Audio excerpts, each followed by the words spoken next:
Hello friends, સ્વાગત છે તમારું ભાવિકાસ ફૂડ મેજી ગુજરાતીમાં અને હું છું ભાવિકા. તો આજે હું તમારી સાથે કાઠિયાવાડી સ્ટાઇલ વઘારેલા રોટલાની રેસીપી શેર કરવાની છું. જો મારી રીતે રોટલો વઘારેલો બનાવ્યો તો તમે ગેરંટીથી કહું છું બધા લોકો આંગળા ચાટતા રહી જશે, એટલું સ્વાદિષ્ટ આ બનવાનું છે. તો આપણે ચાલો ફૂલ રેસીપી જોજો. તો સૌપ્રથમ અહીંયા કરીને આપણે વાટું લસણ, મીઠા લીમડાના પાન, 1 નંગ લીલું મરચું, 1 નંગ આપણે ડુંગળીને 1 લીલી ડુંગળી લેવાની છે અને એના પાન લેવાના છે. તો અહીંયા ઠંડો રોટલો છે, 2 ઠંડા રોટલા હતા નાના, એના આપણે આ રીતે કટકા કરી લઈશું. તો હવે વઘાર માટે અહીંયા કરીને આપણે 2 નાના ચમચા જેટલું તેલ ગરમ કરવા મૂકશું. હવે તેલ ગરમ થાય એટલે આપણે આમાં અડધી ચમચી જેટલું આપણે જીરું ઉમેરવાનું છે. તમે ચાહો તો આમાં રાઈ ઉમેરી શકો છો. હવે જીરું તતડે એટલે આપણે જે વાટેલું લસણ છે તે આપણે ઉમેરી દઈશું અને એકદમ સરસ રીતે મિક્સ કરી દેવાનું છે. હવે આ રીતે જો તમે રોટલો ખરેખર બનાવશો ને તો ખૂબ જ સ્વાદિષ્ટ બનવાનો છે. રોટલો તો વઘારેલા બધા બનાવતો, પણ મારી રીતે આ બનાવજો તો ચોક્કસ પ્રમાણે ખૂબ જ સરસ બનશે. તો હવે અહીંયા કરીને આપણે 8 થી 10 નંગ જેટલા મીઠા લીમડાના પાન ઉમેરીશું, 1 નંગ જેટલું લીલું મરચું ઉમેરીશું અને એકદમ સરસ રીતે સાતડીશું. તો તમે જોઈ શકો છો લસણનો કલર પણ એકદમ બદલાઈ ગયો હતો.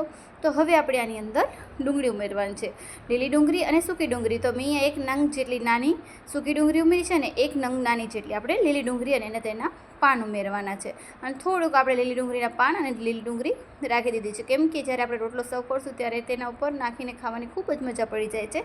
તો હવે અહીંયા ડુંગળી સતડાઈ જાય એટલે આપણે અહીંયા લસણની ચટણી ઉમેરવાની છે. તો અહીંયા 1 થી 1.5 ચમચી જેટલી લસણની ચટણી ઉમેરીશું. જો તમને આ લસણની ચટણી રેસીપી જોતી હોય તો આની લિંક છે હું ડિસ્ક્રિપ્શન બોક્સમાં આપી દઈશ, મારી રેસીપી છે, તો તમે જરૂરથી જોજો. તો હવે આને એકદમ સરસ રીતે મિક્સ કરી દઈશું અને હવે આપણે આની અંદર મસાલા એડ કરવાના છે. તો સૌપ્રથમ આપણે અહીંયા હળદર ઉમેરીશું. તો અડધી ચમચી જેટલું હળદર ઉમેરીશું અને 1 ચમચી જેટલું આપણે લાલ મરચું ઉમેરીશું, કેમ કે આપણે ચટણીનો વઘાર કર્યો હતો તેના માટે. તો હવે આપણે અહીંયા કને અડધી ચમચી જેટલું આપણે ગરમ મસાલો ઉમેરીશું અને 1 ચમચીથી અડધી ચમચી જેટલું આપણે ધાણા જીરું પાવડર અને સ્વાદ પ્રમાણે મીઠું. તો મીઠાનું પ્રમાણ અહીંયા ખૂબ ધ્યાન રાખવાનું, કેમ કે આપણે આ રોટલો છે તેનામાં પણ ઓલરેડી મીઠું હોય જ છે અને છાશ છે, છાશમાં પણ જો તમે મીઠું નાખતા હો તો એ પ્રમાણે તમે આમાં કરી શકો છો.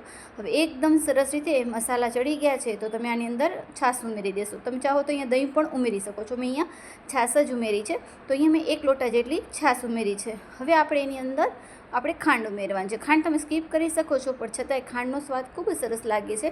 થોડીક આપણી છાશ છે તે ખટાશ પ્રમાણે હતી, તો ખાટું અને મીઠું બંને બેલેન્સ થાય તે રીતે આપણે ખાંડનો ઉમેરવાની છે. તો મેં 1.5 ચમચી જેટલી ખાંડ ઉમેરી. હવે આ છાશ ઉકળે એટલામાં જે રોટલાના કટકા હતા તેને ઉમેરી દેશું અને આ રીતે મિક્સ કરી દેશું. હવે તમે કલરથી જ તમે જાણી શકો છો એકદમ સરસ વઘાર થયો છે. તો હવે આને આપણે ઢાંકી અને 5 મિનિટ સુધી થવા દેશું. હવે આપણે જોશું વચ્ચે વચ્ચે કે આપણે થઈ ગયું કે નહીં, પણ હજી પણ આને 2 મિનિટ સુધી થવા દઈશું, કેમ કે હજી આપણો રસો છે તે ઘટ નથી થયો અને થોડુંક મને એવું લાગે છે કે હજી આને ઉકળવા દઈશું. તો હવે 2 મિનિટ થઈ ગયા બાદ આપણે ફરીથી ચેક કરીશું. તમે જોઈ શકો છો તેલ ઉપર આવી ગયું છે અને એકદમ સરસ કલર એવો આપણા વઘારેલા રોટલાનો આવી ગયો છે અને ખરેખર ખૂબ જ સ્વાદિષ્ટ આપણો બનીને તૈયાર થશે. તો હવે આના ઉપર આપણે લીલા ધાણા ઉમેરી દઈશું, કેમ કે અત્યારે શિયાળો ચાલી રહ્યો છે અને લીલા ધાણા ખૂબ પ્રમાણમાં સારા મળતા હોય છે અને ઓમે પણ ધાણા ખાવાથી ખૂબ જ ઘણા બધા ફાયદા હોય છે, તો આપણે ધાણાનો ઉપયોગ કરીશું જ.